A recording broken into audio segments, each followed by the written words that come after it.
আপনারা জানেন যে আজকে কোর্টের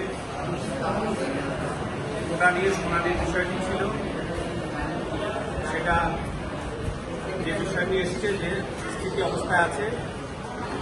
আমরা মহামান্য কোর্ট যে নির্দেশনা দিয়েছে আমরা আইনের প্রতি শ্রদ্ধাশীল।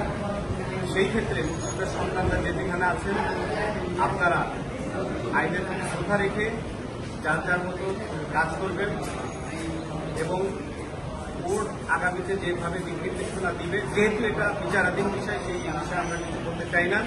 আমরা বিচার প্রক্রিয়া যেভাবে আছে আমরা বিচারের প্রতি আস্থা রেখেই আমরা আইনগতভাবে মোকাবেলা করব।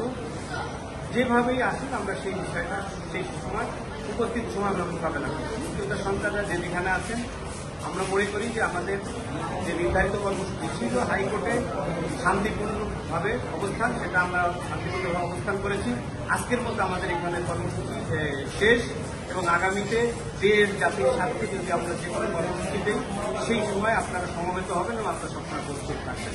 ধন্যবাদ। জয় বাংলা, জয় বঙ্গবন্ধু।